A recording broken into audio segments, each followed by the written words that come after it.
Meet the editors. നിലയ്ക്കാത്ത വെടിയൊച്ചകളോ എന്നാണ് ചോദ്യം.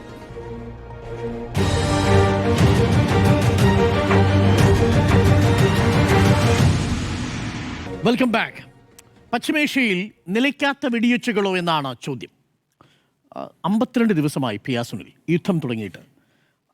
എന്താണോ അമേരിക്ക ആദ്യം പറഞ്ഞത് അതെല്ലാം അമേരിക്കയ്ക്ക് വിഴുങ്ങേണ്ടി വരുന്ന അവസ്ഥയാണ്. ഇപ്പോൾ ഇതാ അമേരിക്ക ഒരു നാവിക ഉപരോധം ഏർപ്പെടുത്തിയിരിക്കുകയാണ് ഇറാനുമേൽ. ചർച്ച ഏതാണ്ട് വിജയത്തിലേക്ക് എത്തിയെന്ന് നമ്മൾ കരുതിയതാണ്. 15 നിർദ്ദേശവുമായിട്ട് അമേരിക്ക വരുന്നു, 10 നിർദ്ദേശവുമായിട്ട് US വരുന്നു. ഒടുവിൽ എങ്ങനെയെങ്കിലും ഈ ഹോർമൂസ് തുറക്കുമെന്ന് കരുതി ഇറാൻ തുറക്കുമെന്ന് പ്രഖ്യാപിച്ചു കഴിഞ്ഞു. ലെബനനിലാണെങ്കിൽ ഇസ്രായേൽ വെടിനിർത്തലും പ്രഖ്യാപിച്ചു കഴിഞ്ഞു. കാര്യങ്ങൾ ഏറെക്കുറെ സമാധാനത്തോടെ വന്ന് നമ്മളൊന്ന് ആശ്വസിച്ചിരുന്നപ്പോഴാണ് പ്രസിഡന്റ് ട്രംപിൻ്റെ അടുത്ത പ്രഖ്യാപനം വരുന്നത്. നാവിക ഉപരോധം ഏർപ്പെടുത്തുന്നു എന്ന മട്ടിൽ. വെടിനിർത്തൽ തുടരുകയാണോ? വെടിനിർത്തലില്ലാതെ വെടിയൊച്ചകൾ തുടരുകയാണോ? വെടിയൊച്ചകൾ ഇപ്പോഴൊന്നും നിലയ്ക്കാൻ പോകുന്നില്ല, അത് ഇനിയും തുടരും എന്നാണ് എൻ്റെ അഭിപ്രായം. ഫെബ്രുവരി 11 വൈറ്റ് ഹൗസിൽ ഒരു യോഗം നടന്നു. ആ യോഗം വളരെ പ്രധാനപ്പെട്ടതായിരുന്നു.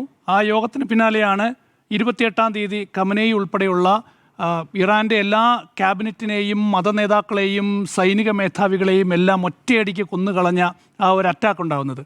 അപ്പോൾ അതിനു മുൻപ് വൈറ്റ് ഹൗസിൽ നടന്ന ആ യോഗത്തിൽ അമേരിക്കൻ സൈന്യത്തിലെ ഒരു മേധാവി കെയ്ൻ എന്നാണ് അദ്ദേഹത്തിൻ്റെ പേരെന്നാണ് എനിക്ക് തോന്നൽ. അദ്ദേഹം പറഞ്ഞു, ഈ അറ്റാക്ക് നീക്കം അല്ലെങ്കിൽ ഈ പ്ലാൻ ഇത് വലിയ തിരിച്ചടി ഉണ്ടാക്കും. കാരണം ഇറാനെ നമ്മൾ ആക്രമിച്ചു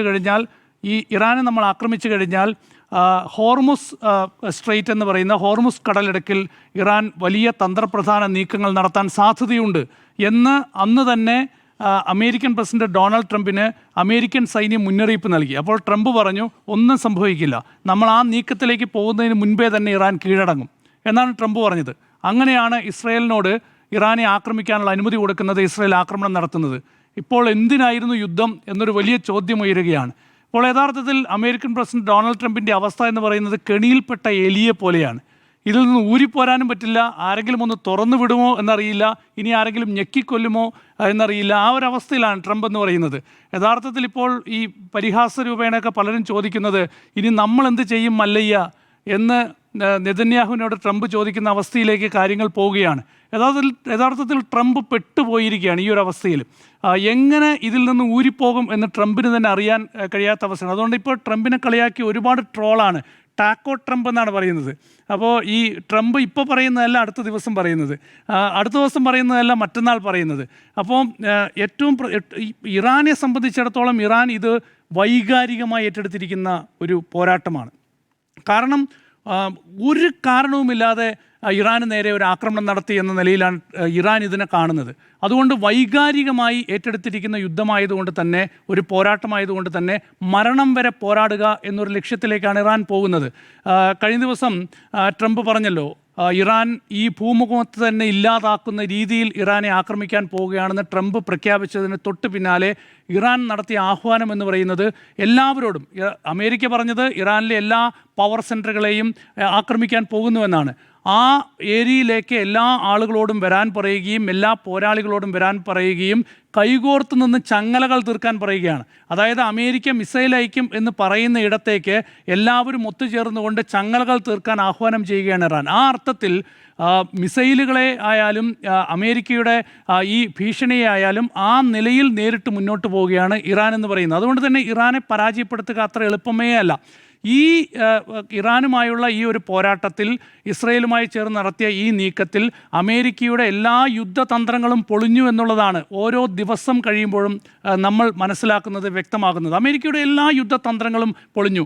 ഇറാനെ സംബന്ധിച്ച് അമേരിക്ക കണക്ക് കൂട്ടിയ എല്ലാ കണക്കുകൂട്ടലുകളും പാളി എന്നുള്ളതാണ്. ഇറാനെ അണ്ടർ എസ്റ്റിമേറ്റ് ചെയ്തു. ഇറാനെ ആക്രമിച്ചാൽ ഇറാൻ കീഴടങ്ങും എന്നുള്ള യുദ്ധതന്ത്രം പാളി. ഇറാന് വലിയ സൈനിക ശക്തിയില്ല എന്നുള്ള യുദ്ധതന്ത്രങ്ങൾ പാളി. അങ്ങനെ നമ്മൾ നോക്കിയാൽ അമേരിക്ക യഥാർത്ഥത്തിൽ പരാജയപ്പെട്ട് നിൽക്കുകയാണ്. എത്ര സാമ്പത്തിക നഷ്ടമാണ് അമേരിക്ക നേരിടുന്നത്. അമേരിക്കയെയും ഇസ്രയേലിനെയും ആക്രമിക്കാൻ ഇറാൻ ഉപയോഗിക്കുന്ന ഈ ഡ്രോണിന് വെറും 25,000 രൂപയുള്ളൂ. വെറും 25,000 രൂപയ്ക്ക്, ഇന്ത്യൻ രൂപ 25,000 രൂപയ്ക്ക് ഉണ്ടാക്കുന്ന ഡ്രോൺ ഉപയോഗിച്ച് ഇറാൻ വിടുന്ന ഒരു ഡ്രോണിനെ തകർക്കാൻ അമേരിക്ക കോടികൾ ചെലവിട്ട് നിർമ്മിക്കുന്നത് മിസൈലുകളാണ് ഉപയോഗിക്കുന്നത്. ഇപ്പോൾ വരുന്ന കണക്കനുസരിച്ച് അമേരിക്കയുടെ സാമ്പത്തിക മേഖലയിൽ ഏതാണ്ട് ഇപ്പോൾ തന്നെ $3000 ബില്യൺ നഷ്ടമുണ്ടായി എന്നാണ്. ഈ ഒരു സംഘർഷം അവസാനിക്കുക, അതല്ലെങ്കിൽ പ്രതീക്ഷിക്കുന്നത് ഒരുപക്ഷെ അടുത്ത ദിവസങ്ങളിൽ അവസാനിച്ചാൽ പോലും അമേരിക്കയ്ക്ക് $500 ബില്യൺ നഷ്ടമുണ്ടാകുന്നതാണ്. ഏതാണ്ട് 41 ലക്ഷം കോടി രൂപയുടെ നഷ്ടമുണ്ടാകുന്നതാണ്. അമേരിക്ക അല്ലെങ്കിലേ കടത്തിലാണ്, അതിനുമേലെയാണ് ഇപ്പോൾ ഇങ്ങനെയൊരു വലിയ സാമ്പത്തിക ബാധ്യത എന്ന് പറയുന്നത്. ഏതായാലും ഈ യുദ്ധം, ഈ ഒരു സംഘർഷം എന്ന് പറയുന്നത് അമേരിക്കയോടുള്ള എല്ലാ വിശ്വാസവും ലോകരാജ്യങ്ങൾക്ക് ഇല്ലാതാക്കുന്നു എന്നുള്ളതാണ്. ഇപ്പോൾ ഗൾഫ് സെക്ടറിലെ ഏതെങ്കിലും രാജ്യം ഇനി അമേരിക്കയെ വിശ്വസിക്കുമോ എന്നുള്ളതാണ്. കാരണം അമേരിക്കയുടെ സൈനിക താവളങ്ങൾ ഒരുക്കാനായി ഇപ്പോൾ ഗൾഫ് സെക്ടറിലെ ഏതാണ്ട് എല്ലാ രാജ്യങ്ങളും അവരുടെ സ്ഥലം വിട്ടുകൊടുത്തതാണ്, അവർക്ക് വലിയ സ്വാതന്ത്ര്യം നൽകിയതാണ്. ഇനി ഏതെങ്കിലും രാജ്യം അമേരിക്കയെ വിശ്വസിക്കും? ആ അർത്ഥത്തിൽ അമേരിക്ക തകർന്ന് തരിപ്പണമായി നിൽക്കുന്ന ഒരവസ്ഥയാണ് നമ്മളിന്ന് കാണുന്നത്. ഏതായാലും ഡൊണാൾഡ് ട്രംപ് വന്നതിന് ശേഷം നമുക്കറിയാലോ, ലോകത്താകെ വലിയ പ്രതിസന്ധിയാണ് ഉണ്ടാക്കിയത്. അത് താരിഫിൻ്റെ പേരിലാണ്. അതിന് പിന്നാലെയാണ് ഇപ്പോൾ ഇറാനുമായുള്ള സംഘർഷ സാഹചര്യങ്ങൾ ഉണ്ടാക്കിയിട്ടുള്ള പ്രതിസന്ധി എന്ന് പറയുന്നത്.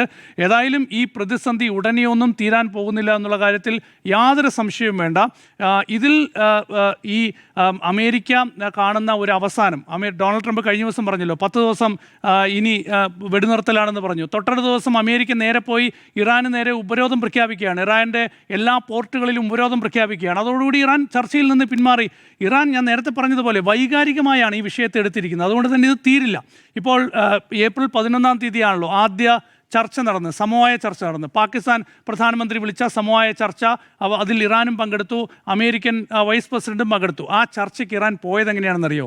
ഇറാൻ പോയത് ആ വിമാനത്തിൽ അന്ന് ആദ്യ ദിനത്തിലെ ആക്രമണത്തിൽ, ഫെബ്രുവരി 28 ആക്രമണത്തിൽ, മിനാബ് സ്കൂളിലെ കൊല്ലപ്പെട്ട ആ 160 കുട്ടികളുടെ ആ സ്കൂളിൽ അവശേഷിച്ച അവരുടെ ബാഗ്, കത്തിക്കരിഞ്ഞ ബാഗ്, രക്തം പുരണ്ട ബാഗുകൾ, അവരുടെ വസ്ത്രകഷ്ണങ്ങൾ, അവരുടെ ഷൂസ്, അതുപോലെ തന്നെ ആ പുസ്തകത്തിൻ്റെ ചെറിയ ചെറിയ ഭാഗങ്ങൾ, അവരുടെ ഫോട്ടോ ഒക്കെ വെച്ച് വിമാനത്തിലെ ഓരോ സീറ്റിലും ആ പൊലിഞ്ഞുപോയ കുട്ടികളുടെ ചിത്രം വെച്ച്, അവരുടെ ആ ചോര പുരണ്ട ബാഗുകൾ വെച്ച്, അവരുടെ ചോര പുരണ്ട ആ ഷൂസും ചെരുപ്പും ഒക്കെ വെച്ചിട്ടാണ് ഇറാൻ്റെ വിമാനം പാകിസ്ഥാൻ ഇസ്ലാമാബാദിൽ മണ്ണിലേക്ക് ഇറങ്ങിയത്. അതാണ് ഇറാൻ കൊടുക്കുന്ന മെസ്സേജ് എന്ന് പറയുന്നത്. യൂറോപ്യൻ രാജ്യങ്ങൾ പിന്മാറി. യൂറോപ്യൻ രാജ്യങ്ങളടക്കം ഇപ്പോൾ അമേരിക്കയ്ക്കൊപ്പമില്ല. അമേരിക്കയ്ക്കൊപ്പം ഇപ്പോൾ UK പൂർണ്ണമായി നിൽക്കുന്നില്ല, ഫ്രാൻസ് നിൽക്കുന്നില്ല. ഇപ്പോൾ പല യൂറോപ്യൻ രാജ്യങ്ങളും അമേരിക്കയ്ക്കൊപ്പം നിൽക്കാതെ മാറി നിൽക്കുകയാണ്. കാരണം ഇറാനോട് ചെയ്തത് അനീതിയാണ് എന്ന് ഇപ്പോൾ പല രാജ്യങ്ങളും തിരിച്ചറിയുന്ന ഒരു സാഹചര്യമുണ്ട്. ഇപ്പോൾ ഡൊണാൾഡ് ട്രംപ് ഇടയ്ക്കൊരു ദിവസം പറഞ്ഞു, ഈ ഹോർമുസ് കടലിടുക്ക് തുറക്കുക എന്നുള്ളത് ഞങ്ങളുടെ മാത്രം ബാധ്യതയല്ല, നിങ്ങൾക്ക് വേണമെങ്കിൽ തുറന്നോളാൻ. ഈ നിലയിലാണ് ട്രംപിൻ്റെ നിലപാടെന്ന് പറയുന്നത്. അതുകൊണ്ട് തന്നെ ഈ ഒരു പ്രതിസന്ധി അവസാനിക്കണമെങ്കിൽ ട്രംപ് അവിടെ നിന്ന് പൂർണ്ണമായി പിൻവലിഞ്ഞ് പോകണം. അത് അമേരിക്കയെ സംബന്ധിച്ചിടത്തോളം അവരുടെ ആത്മാഭിമാന പ്രശ്നം കൂടിയാണ്.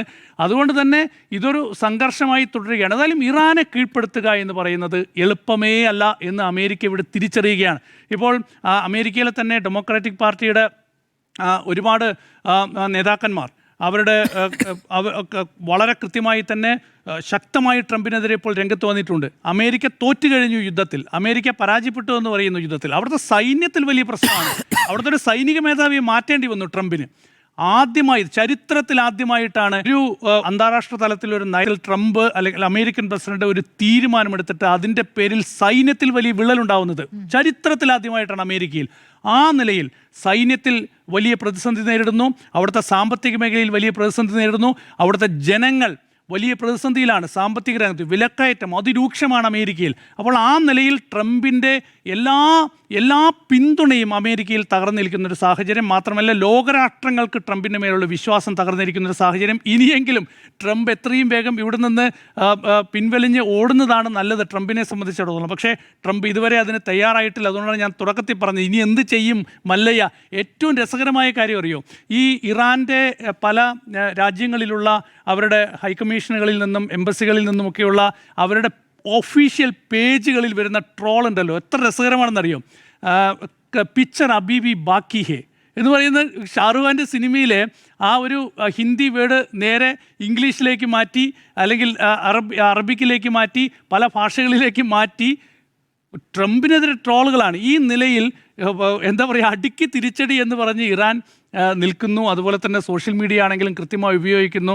അതുകൊണ്ട് തന്നെ ട്രംപ് നമ്മൾ പലപ്പോഴും പറയാറ് പോലെ കോമാളി എന്ന നിലയിലൊക്കെ ചിത്രീകരിക്കപ്പെടുന്ന ഒരു അവസ്ഥയിലേക്ക് ട്രംപ് അതപ്പതിച്ച് പോവുകയാണ്. ഏതായാലും ഈ ഒരു സംഘർഷത്തിൽ ട്രംപിന് ഈ വലിയ നഷ്ടം സാമ്പത്തികമായി ഇറാൻ ഉണ്ടാക്കിയെങ്കിൽ പോലും, അതുപോലെ തന്നെ അവരുടെ ആഭ്യന്തര തലത്തിൽ ഉണ്ടാക്കിയെങ്കിൽ പോലും ട്രംപിന് ഒരു ഇഞ്ച് പോലും എന്തിനാണോ ഈ ഒരു സംഘർഷം ആരംഭിച്ചത് ആ നിലയിൽ ഒരു വിജയം പോലും ട്രംപിന് ഉണ്ടാക്കാൻ കഴിഞ്ഞിട്ടില്ല. 3 ആവശ്യമായിരുന്നു ട്രംപിനുണ്ടായിരുന്നു. ഒന്ന്, ആണവ രംഗത്ത് ഇറാനെ തകർക്കുക. രണ്ടാമത്തേത് അവിടുത്തെ ഒരു അധികാര മാറ്റം എന്ന് പറയുന്നത്. 3, പ്രോക്സി സംഘങ്ങളെ തകർക്കുക. ഈ 3 സംഭവം ഇതുവരെ ഒരു പുരോഗതിയും ഈ വിഷയത്തിൽ ട്രംപിന് ഉണ്ടാക്കാൻ സാധിച്ചിട്ടില്ല. നമുക്കൊരു ഇടവേള എടുത്ത് തിരിച്ചു വരാം. നിലയ്ക്കാത്ത വെടിയുച്ചകളോ എന്നാണ് ചോദ്യം.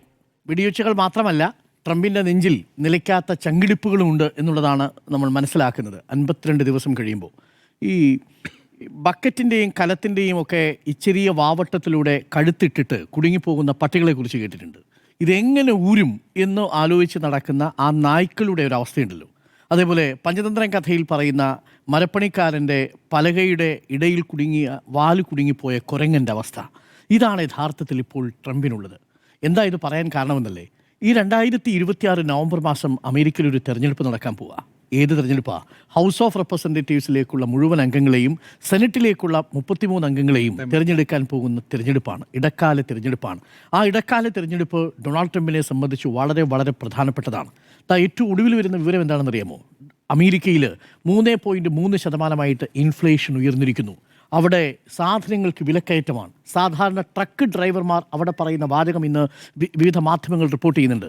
ഞങ്ങൾ 4 ക്യാൻ വെള്ളമാണ് ഉപയോഗിച്ചിരുന്നത്, ഇപ്പോൾ ഞങ്ങളത് കുറച്ചു, 2 ക്യാൻ വെള്ളമാക്കി മാറ്റി. നമ്മൾ കരുതുന്നത് എന്താ, നമ്മുടെ വീട്ടിലെ അടുക്കളയിൽ മാത്രമാണ് ഇറാൻ യുദ്ധം മൂലം ഗ്യാസ് ഇല്ലാത്തത് എന്നാണ്. പക്ഷെ അമേരിക്കയിൽ ഊർജ്ജ സാധനങ്ങൾക്ക് വില കൂടുന്നു. സാധാരണ ഡ്രിങ്കിങ് വാട്ടറിന് വില കൂടുന്ന അവസ്ഥയുണ്ടാകുന്നു. ഇൻഫ്ലേഷൻ 3.3% ആവുന്നു. ഞാൻ ഏറ്റവും ഒടുവിൽ എടുത്തു നോക്കിയിരുന്നു അമേരിക്കയുടെ ഡെപ്റ്റ് റേഷ്യോ എത്രയാണെന്നുള്ളത്. ഞെട്ടിക്കുന്ന കണക്കാണ്. 123% അവരുടെ GDP. ആ സംഖ്യയാണ് അമേരിക്കയുടെ ലോകത്തോടുള്ള കടം എന്ന് പറയുന്നത്. നോക്കൂ, GDPയുടെ 123% കടക്കണിയിലായ ഒരു രാജ്യമാണ് അമേരിക്ക. ആ അമേരിക്ക ഓരോ 6 ദിവസം ഈ ഇറാനിലെ യുദ്ധം നടത്തുമ്പോൾ ചെലവഴിക്കുന്നത് എത്ര തുകയാണെന്നറിയാമോ? $11.7 ബില്യൺ ആണ്. ഒന്നാലോചിച്ച് നോക്കണം. ഇതാർക്കുള്ള പണമാണ്? അമേരിക്കയിലെ പൗരൻ്റെ പണമാണ്, അമേരിക്കയിലെ ടാക്സ് പേയറുടെ പണമാണ്. ഇപ്പോൾ ഏറ്റവും ഒടുവിൽ 2 ചിത്രങ്ങൾ വന്നിട്ടുണ്ട്. എവിടെ നിന്നറിയാമോ? അത് അറബിക്കടലിൽ നങ്കൂരമിട്ടിരിക്കുന്ന US സെൻട്രൽ കമാൻഡിൻ്റെ 2 ഷിപ്പുകളുടേതാണ്. അതിലൊന്ന് USS എബ്രഹാം ലിങ്കൺ, മറ്റൊന്ന് USS ട്രിപ്പോളി. ഈ 2 നാവിക കപ്പലുകളുടെ ഉള്ളിൽ നിന്ന് മറീനുകളുടെ ചില ഫോട്ടോകൾ, അവർ പങ്കുവെച്ച ഫോട്ടോ പുറത്തു വന്നിട്ടുണ്ട്. അവർക്ക് കഴിക്കുന്ന ഭക്ഷണ സാധനങ്ങൾ കുറവ് വന്നിരിക്കുന്നു. അവർക്ക് ചെറിയൊരു റൊട്ടി കഷ്ണം, ചെറിയൊരു മീറ്റ്, ചെറിയൊരു എനർജി ഡ്രിങ്ക്, അത് മാത്രമാണ് ഞങ്ങൾക്ക് കിട്ടുന്നത് എന്നാണ് അവർ സോഷ്യൽ മീഡിയയിൽ പങ്കുവച്ചിരിക്കുന്നത്. ഇതാണ് അവസ്ഥ. എന്നിട്ടാണ് ഈ ഡൊണാൾഡ് ട്രംപ് നിൽക്കാത്ത അഹങ്കാരവുമായിട്ട് ഏതെങ്കിലും ഒരു തരത്തിൽ ഇതിൽ നിന്ന് ഊരിയെടുക്കാമെന്ന് പറയുന്ന ഒരു ഘട്ടത്തിൽ ഇസ്ലാമാബാദിൽ വെച്ച് നടത്തിയ ഒരു നിർണായകമായ ചർച്ചയിൽ അസീം മുനീറും അതേപോലെ ഇറാൻ്റെ സ്പീക്കറും JD വാൻസും നടത്തിയ ആ ചർച്ചയിൽ വെച്ചിട്ട് അവസാനിക്കേണ്ടതായിരുന്നു. കാരണം എന്താ, അതുവരെയും ഇറാൻ മുന്നോട്ട് വെച്ച നിർദ്ദേശങ്ങൾ ഇസ്രായേൽ കേട്ടിരുന്നില്ല. പക്ഷേ ലെബനിൽ വെടിനിർത്തലുണ്ടെങ്കിലേ ഞങ്ങൾ ഹോർമൂസ് കടലെടുക്ക് തുറന്നു കൊടുക്കൂ എന്ന ആ ഡിമാൻഡ് ഇസ്രായേൽ അംഗീകരിച്ചു. ആ സമയത്ത് ഇതൊരു അവസരമായി കണ്ട് വെടിനിർത്തൽ പ്രഖ്യാപിക്കേണ്ടതിന് പകരം ആ വെടിനിർത്തൽ പ്രഖ്യാപിച്ചു എന്ന മട്ടിലുള്ള പ്രചരണങ്ങൾ വന്നു. അതിന് തൊട്ടു പിന്നാലെ നാവിക ഉപരോധം ഏർപ്പെടുത്തുന്നു എന്ന് പറയുന്നു, ഇറാൻ്റെ കപ്പൽ പിടിച്ചെടുക്കുന്നു. യഥാർത്ഥത്തിൽ ട്രംപ് ചെയ്തിരിക്കുന്നത് ഞാൻ നേരത്തെ സൂചിപ്പിച്ചതുപോലെ ആ വാലുകൊണ്ട് ഈ പലകയ്ക്കിടയിൽ വെച്ചിരിക്കുകയാണ്. എന്തായിരുന്നു അമേരിക്കയുടെ പ്രധാനപ്പെട്ട ഡിമാൻഡ്? നേരത്തെ പിയാസുള്ളത് വിശദീകരിക്കാൻ ശ്രമിച്ചു. എണ്ണി പറഞ്ഞാൽ അതിലേതെങ്കിലും വിജയിച്ചതായിട്ട് നമുക്ക് കാണാൻ പറ്റുമോ? നമ്പർ 1, മിസൈൽ കരുത്ത് തവിടുപൊടിയാക്കും എന്നാണ് ആദ്യം യുദ്ധം ചെയ്യുന്ന സമയത്ത് പറഞ്ഞത്. ഈ ഇറാൻ്റെ മിസൈൽ കരുത്ത് ഞങ്ങൾ തവിടുപൊടിയാക്കും. ഈ ഇറാനിൽ നിന്ന് ഇന്ത്യൻ ഓഷനിലുള്ള ഡീഗോ ഗറേഷ്യ എന്ന അമേരിക്കയുടെയും ബ്രിട്ടൻ്റെയും സംയുക്ത നാവിക കേന്ദ്രത്തിലേക്ക് 2500 മൈൽസ് ദൂരമുണ്ട്, 4000 കിലോമീറ്റർ എന്ന് പറഞ്ഞാൽ ഇറാൻ്റെ ബാലിസ്റ്റിക് മിസൈലുകളുടെ റേഞ്ച് പരിധി അന്ന് വരെ 2000 കിലോമീറ്റർ ആണെന്ന് കരുതി അമേരിക്കയ്ക്ക് തെറ്റി.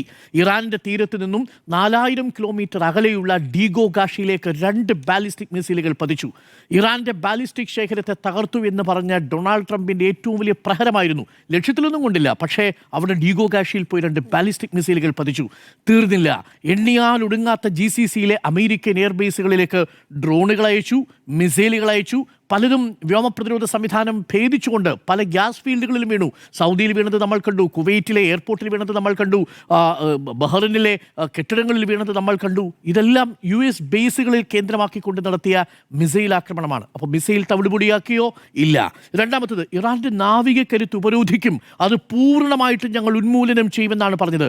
എന്നാൽ കൗതുകകരമായ കാര്യം എന്ന് പറയും, ഇറാൻ അവരുടെ നാവിക കരുത്തൊന്നും ഇതുവരെ ഉപയോഗിച്ചിട്ടില്ല. ആകെ ഉപയോഗിച്ചിരിക്കുന്നത് IRGSന്റെ സ്പീഡ് ബോട്ടുകളിൽ. അവർ കരയിൽ നിന്ന് വളരെ പെട്ടെന്ന് ഏകദേശം 10-11 കിലോമീറ്റർ മാത്രം വീതിയുള്ള ഹോർമൂസ് കടലിലൂടെ കടന്നു പോകുന്ന കപ്പലുകളുടെ അടുത്തേക്ക് വരും, ഒന്ന് റൗണ്ട് അടിക്കും, തിരിച്ചു പോകും. അമേരിക്കയുടെ ഏതെങ്കിലും സൈനിക കപ്പലുകൾ ആ ഭാഗത്തുണ്ടെങ്കിൽ ആ ഭാഗത്തേക്ക് ഗൺഷോട്ട് വായിക്കും. ഇത്രയേ ഇറാൻ ഇതുവരെ ചെയ്തിട്ടുള്ളൂ. വലിയ രീതിയിലുള്ള നാവിക പോരാട്ടത്തിനൊന്നും ഇറങ്ങിയിട്ടില്ല. ഇറാന്റെ ആ കോസ്റ്റൽ ലൈനിന്റെ തൊട്ടടുത്ത് പോലും പോകാൻ അമേരിക്കയ്ക്ക് കഴിഞ്ഞിട്ടില്ല എന്നുള്ളതാണ്. അപ്പോൾ ഇറാന്റെ നാവികസേനയെ അവർക്കൊന്നും ചെയ്യാൻ കഴിഞ്ഞിട്ടില്ല. ഇറാന്റെ കരസേനയെ തൊടാനേ പറ്റിയിട്ടില്ല എന്നുള്ളതാണ്. ലെബനനിലാണ് പിന്നെ ആക്രമണം നടത്തിക്കൊണ്ടിരിക്കുന്നത് ഇസ്രായേൽ. അപ്പോൾ രണ്ട് ശ്രമങ്ങളും ഇല്ല. ഹിസ്ബുള്ള, അതേപോലെ ഹൂത്തികൾ, ഇവയെ ഞങ്ങൾ പ്രോക്സി, അതാണ് നേരത്തെ പറഞ്ഞ നിഴൽ സേനകളെ ഞങ്ങൾ അവസാനിപ്പിക്കും. യമനിലെ ഹൂത്തികളെയും ലെബനിലെ ഹിസ്ബുള്ളയും അവസാനിപ്പിക്കും എന്ന് പറഞ്ഞു. ലെബനിൽ വലിയ രീതിയിലുള്ള അറ്റാക്ക് ഇസ്രായേൽ നടത്തുന്നുണ്ട്. പക്ഷേ അതിപ്പോൾ നിർത്തിവെക്കേണ്ടി വരുന്ന സാഹചര്യം ഉണ്ടാകുന്നു. നോക്കൂ, അത് ഇറാന്റെ വലിയ സ്ട്രാറ്റജിക് വിജയമാണെന്നേ. ഇന്നേ വരെ ഇറാൻ പറഞ്ഞ ഒരു ഉപാധിയും ഇസ്രായേൽ അംഗീകരിച്ചിട്ടില്ല. ഇസ്രായേൽ പറയുന്നത് ഞങ്ങൾ ഈ ഡിമാൻഡിലില്ല, ഞങ്ങൾ ഈ കരാറിലില്ല എന്നാണ് പറഞ്ഞത്. പക്ഷേ ഇപ്പോൾ ഇത് ആദ്യമായി ഈ ഇസ്രായേലിന് അത് അംഗീകരിക്കേണ്ടി വരുന്ന സാഹചര്യം ഉണ്ടാകുന്നു. അഞ്ചാമത്തത് എന്താ? ഭരണകൂടത്തെ ഞങ്ങൾ അട്ടിമറിച്ച് ഷാ ഭരണകൂടത്തെ അവിടെ തിരിച്ചു കൊണ്ടുവരും എന്നുള്ളതാണല്ലോ പറഞ്ഞത്. ഇപ്പോൾ എന്താ അവിടെ സംഭവിക്കുന്നത്? ഇപ്പോൾ അമേരിക്കയുടെ ഇന്റലിജൻസ് റിപ്പോർട്ട് അമേരിക്കയ്ക്ക് കിട്ടിയിട്ടുണ്ട്. എന്താണെന്നറിയാമോ? ഗാർഡിയൻ പത്രം റിപ്പോർട്ട് ചെയ്തിട്ടുണ്ട്.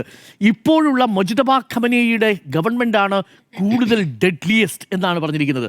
അയത്തുള്ള അലി ഖമൈനിയുടെ, അവരുടെ പ്രതിരോധ മേധാവിയായ അലി ഷംഖാനിയുടെ, അതേപോലെ അലി ലാരിജാനിയുടെ ഒക്കെ മരണത്തിനു ശേഷം വന്ന രണ്ടാമത്തെ നിര, ഈ മുജ്തബയുടെ നേതൃത്വത്തിലുള്ള രണ്ടാമത്തെ നിരയാണ് ഏറ്റവും അപകടകരം എന്നാണ് പറഞ്ഞിരിക്കുന്നത്. അപ്പോൾ അയത്തുള്ള അലി ഖമൈനിയാണ് ഇപ്പോൾ നല്ലതെന്ന് ഡൊണാൾഡ് ട്രംപിന് തോന്നുന്നുണ്ടാവും. അതിനേക്കാൾ വളരെ സ്ട്രാറ്റജിക്കലായിട്ടുള്ള അറ്റാക്കുകളാണ് ഇറാൻ നടത്തുന്നത്. അപ്പോൾ ലക്ഷ്യം, 5 പ്രധാനപ്പെട്ട ലക്ഷ്യങ്ങളും അമേരിക്കയ്ക്ക് പാളിയിരിക്കുന്നു എന്നുള്ളതാണ്. ഇനി ഇത് അവസാനിപ്പിക്കുക എന്നുള്ളതാണ്. അതിൻ്റെ കൂടെയാണ് പ്രധാനപ്പെട്ട ലക്ഷ്യമായി പറഞ്ഞത് ആണവ നിരായുധീകരണം വേണം. ഇറാൻ പറയുന്നു ഞങ്ങൾ സമാധാനത്തിന് വേണ്ടിയിട്ട് യുറേനിയ സമ്പുഷ്ടീകരണം നിർത്തില്ല. നേരിട്ട് പറയുകയാണെന്നേ, അങ്ങനൊരു ചർച്ചയേ ഇല്ല എന്നുള്ളതാണ്. അതിനുശേഷമാണ്, കാരണം നിങ്ങൾ സ്വമേധയായി കരാറിൽ നിന്ന് ഇറങ്ങിപ്പോയതാണ് അമേരിക്ക. അതുകൊണ്ട് ഇറാൻ ആ ആർഗ്യുമെന്റിലും വീഴുന്നില്ല എന്നുള്ളതാണ്. അപ്പോൾ അടിമുടി ഇതിൽ പരാജയപ്പെട്ട് നിൽക്കുകയാണ്. എന്തുകൊണ്ടാണ് ഇറാൻ ഇതിൽ പരാജയപ്പെടാതെ പോയതെന്നറിയാമോ? 3 കാര്യങ്ങളാണ്. നമ്പർ 1, ആ രാജ്യത്തിൻ്റെ ദേശീയ ഐക്യത്തെ, വെനിസ്വലയിൽ മഡൂറോയെ കൊണ്ടുപോകുന്ന സമയത്ത് ഡൊണാൾഡ് ട്രംപ് കരുതിയതുപോലെ വളരെ പെട്ടെന്ന് 4 ദിവസം കൊണ്ട് ഇറാനിലെ ദേശീയതയ്ക്ക് വലിയ വിള്ളലുണ്ടാക്കാൻ കഴിയുമെന്നും അവിടെയുള്ള സാമ്പത്തിക ഉപരോധത്തിൻ്റെ അടിസ്ഥാനത്തിലുള്ള ദാരിദ്ര്യം മുതലെടുത്തുകൊണ്ട് ഇറാന്റെ ഭരണകൂടത്തിനെതിരെ തിരിയാമെന്നും കരുതി. പക്ഷേ അയത്തുള്ള അലി ഖമൈനി കൊല്ലപ്പെട്ടപ്പോൾ അതുവരെ ഭിന്നിച്ചു നിന്നവരും തെരുവിലിറങ്ങിയ മനുഷ്യരും ഒരുമിച്ചൊരു വലിയ ദേശീയ ഐക്യമായിട്ട് മാറി. മുജ്തബയുടെ നേതൃത്വത്തിൽ വലിയ പട്ടിണി ആ രാജ്യത്ത്. പക്ഷേ രാജ്യത്തെ ജനങ്ങൾക്ക് ഒരാത്മാഭിമാനവും ദേശീയതയും ഉണ്ടായിരുന്നു. അവർ ഒരുമിച്ച് നിൽക്കുന്നത് കണ്ടു. രണ്ടാമത്തെ, ഗൾഫ് രാജ്യങ്ങളിലെ അമേരിക്കൻ ബേസുകളിൽ നടത്തിയ ആക്രമണം യഥാർത്ഥത്തിൽ അമേരിക്കയുടെ ചങ്കിടിപ്പിച്ചു. ഒരിക്കലും അമേരിക്ക പ്രതീക്ഷിച്ചില്ല. ഇതുവരെ അറ്റാക്ക് ചെയ്യാത്ത രാജ്യങ്ങളുടെ നേരെ, ബഹ്റിന് നേരെ, കുവൈറ്റിന് നേരെ, സൗദിക്ക് നേരെ, UAEക്ക് നേരെ, എന്തിനേറെ ഒമാനെതിരെ പോലും ഒടുവിൽ അറ്റാക്ക് ചെയ്യുന്ന അവസ്ഥയിലേക്ക് എത്തുന്ന സാഹചര്യമുണ്ടായി. ഇവിടെ ആലോചിച്ചപ്പോഴാണ് ഒരു പുതിയ റീജിയണൽ ബാലൻസ് ഈ പറയുന്ന സ്ഥലത്ത് വന്നിരിക്കുന്നു. അതായത് പശ്ചിമേഷ്യയിലെ ഒരു വലിയ റീജിയണൽ പവറായിട്ട് ഇറാന്റെ ഉദയമാണ് യഥാർത്ഥത്തിൽ നമ്മൾ കണ്ടത്.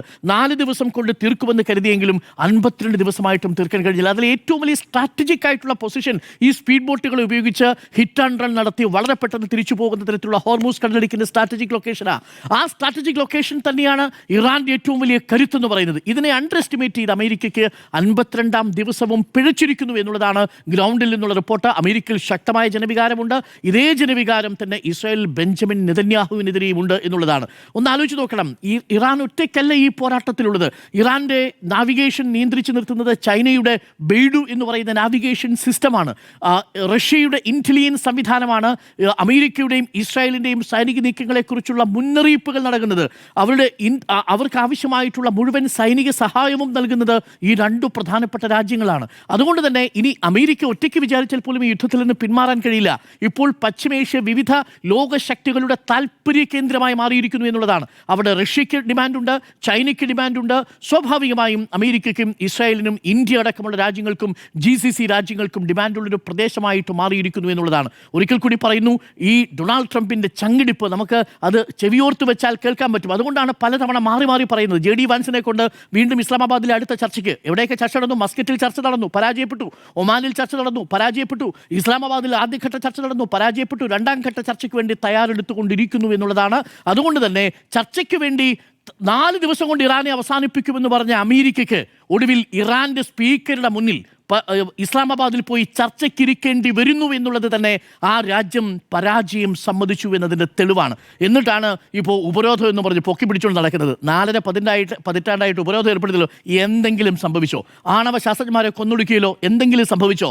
ആയത്തുള്ള ഖമൈനിയെ വധിച്ചുവല്ലോ, എന്തെങ്കിലും സംഭവിച്ചോ? അപ്പോൾ ട്രംപ് ഒരു വലിയ കുരുക്കിലാണ് എന്നുള്ളതാണ് എനിക്ക് ഈ വിഷയത്തിൽ ഇപ്പോൾ തോന്നുന്ന ഒരു പ്രധാനപ്പെട്ട കാര്യം. പക്ഷേ അതിലേറെ ഞെട്ടിക്കുന്ന ഒരു പ്രധാനപ്പെട്ട കാര്യമുള്ളത്, ഇതിങ്ങനെ തുടരുകയാണെങ്കിൽ നമ്മുടെ വീട്ടിൽ ഗ്യാസ് കിട്ടുന്നത് കുഴയുമല്ലോ എന്നുള്ളതാണ് നമ്മളെ സംബന്ധിച്ച് ഏറ്റവും വലിയ ആശങ്കയായി മാറുന്നതും. അതുമാത്രമല്ല, ബിസിനസ് അടക്കം ലോകരാജ്യങ്ങളുടെ ആഗോള വിപണിയെ തന്നെ അത് ബാധിച്ചു കഴിഞ്ഞിരിക്കുന്നു എന്നുള്ളതാണ്. വലിയ മാറ്റങ്ങൾ സംഭവിക്കാൻ പോകുന്നു എന്നാണ് നമ്മൾ കരുതേണ്ടത്. ഇത് അവസാനിച്ചില്ലെങ്കിൽ വെടിവെച്ചുകളോ പശ്ചിമേഷ്യയിൽ എന്നാണ് ചോദ്യം. ശ്രുതി, ഉറപ്പായിട്ടും നിലയ്ക്കാത്ത വെടിവെച്ചയാണല്ലോ. ഒരു ഭ്രാന്തൻ ഭരണാധികാരിയുടെയും ഒരു യുദ്ധവെറിയൻ ഭരണാധികാരിയുടെയും താല്പര്യങ്ങൾക്കനുസരിച്ച് ലോക വ്യവസ്ഥയെ തന്നെ തകിടം മറിക്കുന്ന രീതിയിലേക്ക് അത് മുന്നോട്ട് പോയിക്കൊണ്ടിരിക്കുക എന്നാണ്. അപ്പോൾ ഇറാനെ വളരെ പെട്ടെന്ന് ആക്രമിച്ച് കീഴടക്കി താല്പര്യങ്ങൾ നടപ്പാക്കാം എന്നാണ് ആദ്യം പ്രതീക്ഷിച്ചിരുന്നത്. പക്ഷേ ആദ്യം ഇസ്രയേൽ ആക്രമണം നടത്തി 45 മിനിറ്റുകൾക്കകം തന്നെ ഇറാൻ തിരിച്ചടിക്കുന്നുണ്ട്. അങ്ങനെ തിരിച്ചടിക്കുമ്പോൾ 3 തരത്തിലാണ് ഇറാൻ അത് പ്ലാൻ ചെയ്തത്. ഇസ്രയേലിന് തിരിച്ചടി നൽകിയിരിക്കുന്നത്, ആദ്യം ഇസ്രയേലിന് തിരിച്ചടി നൽകുന്നു, പിന്നെ ഗൾഫ് മേഖലയിൽ അമേരിക്കയുടെ വ്യോമ കേന്ദ്രങ്ങൾ ആക്രമിക്കുന്നു, അടുത്താണ് ഹോർമൂസ് കടലെടുക്ക്. അപ്പോൾ അതൊരു വലിയ തന്ത്രം തന്നെയായിരുന്നു. ഈ ഹോർമൂസ് കടലെടുക്കിലേക്കാണല്ലോ ഏറ്റവും ഒടുവിലേക്ക് വന്നിരിക്കുന്നത്. അവിടെ ഇപ്പോൾ ഇറാൻ്റെ ചരക്ക് കപ്പലിനെ തടഞ്ഞു. ടോസ്ക എന്ന ചരക്ക് കപ്പലിനെ തടയുകയാണ് ചെയ്തിരിക്കുന്നത്. ആ തടയുന്ന സമയത്ത് തന്നെയാണ് രണ്ടാം വട്ട ചർച്ച എന്ന പ്ലാൻ നടത്തിയിരിക്കുന്നത്. അപ്പോൾ രണ്ടാം വട്ട ചർച്ച ആരുടെ മധ്യസ്ഥത്തിലാണ്? പാകിസ്ഥാന്റെ എന്ന് പറയുമ്പോൾ പാകിസ്ഥാൻ പ്രധാനമന്ത്രിയല്ല, പാകിസ്ഥാന്റെ സൈനിക മേധാവിയാണ്, അസീം മുനീറാണ്. അപ്പോൾ സൈനിക മേധാവിക്ക് എന്താണ് ഇതിൽ റോള്? പാകിസ്ഥാനിലെ പ്രധാനപ്പെട്ട റോള് സൈനിക മേധാവിയാണ് വഹിക്കുന്നതെന്ന് കൂടി മനസ്സിലാക്കേണ്ടതുണ്ട്. പാകിസ്ഥാന് മറ്റൊരു വഴിയുമില്ല. ഈ ചർച്ചകൾക്ക് മാധ്യസ്ഥം വഹിക്കിയാൽ മറ്റൊരു വഴിയില്ല. ഒരു അയൽക്കാരൻ എന്ന നിലയ്ക്ക് പാകിസ്ഥാനെ തിരഞ്ഞെടുക്കുന്നു. അയൽ രാജ്യമായി നമ്മൾ ഇന്ത്യയുമുണ്ട്. ഇന്ത്യക്ക് ഏതായാലും അതിൽ ഇടപെടാത്തതാണ് നല്ലത്. കാരണം ഈ രാജ്യങ്ങളുമായിട്ടൊക്കെ തന്നെ നല്ല ബന്ധം, ഒരു അകലം വെച്ചുകൊണ്ടുള്ള ബന്ധം നിൽക്കുന്നതുകൊണ്ട് ആ തരത്തിൽ ഇടപെടാൻ പറ്റില്ല. അപ്പോൾ രണ്ടാമത്തെ ചർച്ചയും പാതി വഴിയിൽ നിൽക്കുന്നു എന്നുള്ളതാണ്. ചർച്ച നടക്കാനുള്ള സാധ്യതകൾ എത്രത്തോളമാണ്? ചർച്ച നടന്നാൽ തന്നെ മുന്നോട്ട് പോകാനുള്ള സാധ്യത എത്രത്തോളമാണ്? അമേരിക്കൻ പ്രസിഡന്റ് ഇന്ന് പറയുന്നതാണോ നാളെ പറയുക? ഒരു കാര്യത്തിലും ഒരു വാചകത്തിന് പോലും വ്യവസ്ഥയില്ല, പറയുന്നതിൽ ഒരു ഉറപ്പില്ല. ഒരേ സമയം തന്നെ സമാധാനത്തിലേക്ക് പോകുന്നു, യുദ്ധം ഇത് അവസാനിക്കാൻ പോകുന്നു എന്ന് പറയുന്നു, അടുത്ത മണിക്കൂറിൽ ഭീഷണി മുഴക്കുന്നു. ഇതാണ് നമ്മൾ കണ്ടുകൊണ്ടിരിക്കുന്നത്. അപ്പോൾ നമ്മൾ ഇന്ന് ഒരു വാർത്ത കൊടുത്തു, ഒരു അരമണിക്കൂർ കഴിയുമ്പോൾ അടുത്ത വാർത്ത മാറുകയാണ്. ഇതാണിപ്പോൾ നടന്നുകൊണ്ടിരിക്കുന്നത്. ഇങ്ങനെയൊക്കെ പോകുമ്പോഴും അമേരിക്കയെ ആരാണ് നിയന്ത്രിക്കുക? അങ്ങനെ ഒരു പ്രശ്നമുണ്ടല്ലോ. അമേരിക്കയെ നിയന്ത്രിക്കാൻ, അല്ലെങ്കിൽ അമേരിക്കയുടെ ഈ താല്പര്യങ്ങൾക്ക് എതിര് നിന്നുകൊണ്ട് അത് താല്പര്യങ്ങൾ അവിടെ അവസാനിക്കണമെന്ന് പറയാൻ ആർക്ക് സാധിക്കുമെന്നുള്ളൊരു ചോദ്യമുണ്ട്. അങ്ങനെ സാധിക്കുന്ന രാജ്യങ്ങൾ എന്നുള്ളത് ഈ P5 രാജ്യങ്ങൾ, GCC രാജ്യങ്ങളും ഇറാൻ, റഷ്യ, ചൈന തുടങ്ങിയ രാജ്യങ്ങൾ കൂടി ഒരുമിച്ച് നിന്നുകൊണ്ടുള്ള ഒരു തീരുമാനത്തിലേക്ക് വരേണ്ടതുണ്ട്. അങ്ങനെ അത് സാധ്യമാകുമോ എന്നുള്ള പ്രശ്നമാണ്. ഇറാനെ സംബന്ധിച്ച് വൈകാരികം ആണ് എന്ന് പറയുമ്പോൾ, വൈകാരികം മാത്രമല്ല, അവർക്ക് എത്രത്തോളം നേതാക്കളെയാണ് നഷ്ടപ്പെട്ടിരിക്കുന്നത്. ഇതിൽ അയത്തുള്ള അലി ഖമനേയിക്ക് ശേഷം പ്രതിരോധ മന്ത്രി നഷ്ടപ്പെടുന്നു. അസീസ് നസീർ സദേഹ് മരിക്കുന്നു. പുതിയ പ്രതിരോധ മന്ത്രിയെ കൊല്ലുന്നു. അലി രാജാനി ദേശീയ സുരക്ഷാ സമിതി മേധാവിയെ കൊല്ലുന്നു. ഇന്റലിജൻസ് മന്ത്രി ഇസ്മയിൽ ഖത്തീബിനെ കൊല്ലുന്നു. IRGCയുടെ കമാൻഡന്റ് മുഹമ്മദ് പക്പോറിനെ കൊല്ലുന്നു. പ്രതിരോധ കൗൺസിൽ സെക്രട്ടറി അലി ഷംഖാനിയെ കൊല്ലുന്നു. ഇന്റലിജൻസ് എമർജൻസി മേധാവിയെ കൊല്ലുന്നു. ഖമനേയിയുടെ മിലിറ്ററി ഓഫീസ് മേധാവിയെ കൊല്ലുന്നു. ഈ തരത്തിൽ നഷ്ടമുണ്ടാകുമ്പോഴും തിരിച്ചും നല്ല രീതിയിൽ അവരുടെ യുദ്ധവിമാനങ്ങളൊക്കെ ആക്രമിച്ചിടുകയും ഈ പറയുന്ന വ്യോമത്താവളങ്ങൾ ആക്രമിക്കുകയും, ചില വ്യോമത്താവളങ്ങളൊന്നും ഇനി നേരെയാക്കാൻ പറ്റാത്ത രീതിയിൽ തന്നെ തകർത്തിട്ടുണ്ട് ഇറാൻ. അപ്പോൾ അതവിടെ നിൽക്കുന്നു. ഇപ്പോഴും നോക്കൂ, ഇത്രയും യുദ്ധത്തിൻ്റെ ഈ ഘട്ടത്തിലും IRGC പറയുന്നത് ഇറാൻ്റെ മിസൈൽ ലോഞ്ചേഴ്സും ഡ്രോൺ ലോഞ്ച് പാഡ്സും ഒക്കെ കൂടുതൽ സ്റ്റോക്ക് ചെയ്തിരിക്കുന്നു. അപ്പോൾ ഇനി ഒരു തിരിച്ചടിക്ക് തയ്യാറാണ് എന്നുള്ളതാണ്. ഈ ആണവ സമ്പുഷ്ടീകരണവുമായി ബന്ധപ്പെട്ട് എത്ര വർഷങ്ങൾ തൊട്ട് നമ്മൾ കേൾക്കുന്നതാണ് ഇറാൻ്റെ ആണവ സമ്പുഷ്ടീകരണം നിർത്തണമെന്ന് അമേരിക്ക പറയുന്നത്. പിന്നീട് യൂറോപ്യൻ യൂണിയൻ്റെ മാധ്യസ്ഥത്തിൽ തന്നെ ഒബാമയുടെ കാലത്ത് ഒരു കരാറിൽ എത്തിയതായിരുന്നല്ലോ ആണവ സമ്പുഷ്ടീകരണം സമാധാനപരമായ ആവശ്യങ്ങൾക്ക് മാത്രമാണ് എന്നുറപ്പ്. ഇപ്പോൾ IAEA ഇൻസ്പെക്ഷൻ തയ്യാറാണ്. അന്താരാഷ്ട്ര ആണവോർജ്ജ ഏജൻസിയുടെ ഇൻസ്പെക്ഷൻ ഇറാൻ തയ്യാറാണ്. അവർ വന്ന് പരിശോധിക്കട്ടെ എന്തിനാണ് ഉപയോഗിക്കുന്നതെന്ന്. ആ പരിശോധനകൾക്കപ്പുറം എന്താണ് ഇവർ ആഗ്രഹിക്കുന്നത്? അപ്പോൾ എങ്ങനെയെങ്കിലും ഇറാന്റെ സ്വത്ത് എന്ന് പറയുന്നത് എണ്ണയാണല്ലോ. ആ എണ്ണ ഖനികൾ പിടിച്ചെടുക്കുക, അതിൻ്റെ അത് അധീനതയിലാക്കുക എന്നുള്ളത് തന്നെയാണ് അമേരിക്കയുടെ ലക്ഷ്യം. അതിലേക്ക് തന്നെയാണ് നീളുന്നത്.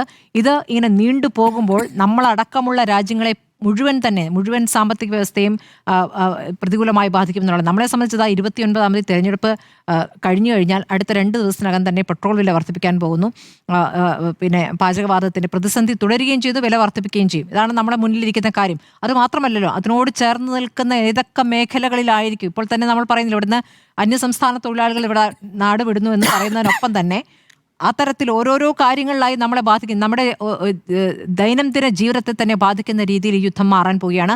അമേരിക്കയും നേരത്തെ ഡോക്ടർ അരുൺ പറഞ്ഞ പോലെ അമേരിക്കയും വലിയ രീതിയിൽ ബാധിച്ചിട്ട് 38 ട്രില്യൺ ഡോളർ കടത്തിലാണ് അമേരിക്ക എന്നുള്ളതാണ്. ആ കടം എന്നുള്ളത് അതിൽ ഡൊണാൾഡ് ട്രംപ് മറുപടി നൽകേണ്ടി വരും. ആ കടം എന്നുള്ളത് കാലങ്ങളായിട്ടുള്ള കടമാണെങ്കിലും അത് ഏറ്റവും അധികം സംഭാവന ഡൊണാൾഡ് ട്രംപിൻ്റെതാണ്. അപ്പോൾ ഡൊണാൾഡ് ട്രംപിനെ അത് വലിയ രീതിയിൽ തിരിച്ചടി ഉണ്ടാക്കുമെന്നുള്ളതാണ്.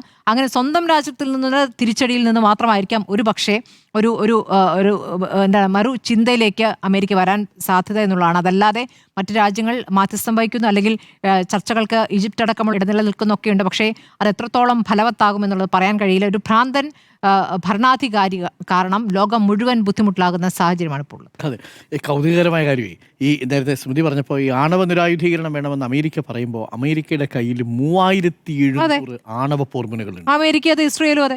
ഇസ്രായേലിലാണെങ്കിൽ ഇതേപോലെ നിയമത്തിന്റെ കണ്ണുവിട്ടിച്ച് ആയുധം പൂഴ്ത്തി വെച്ചിട്ടാണ് പറയുന്നത് നീ ആയുധം ഉണ്ടാക്കരുത്. ഇതാണ് അവസ്ഥ. അപ്പോൾ നിലയ്ക്കാത്ത വെടിവെച്ചുകളോ എന്നുള്ളതാണ് ചോദ്യം. യെസ് എന്ന്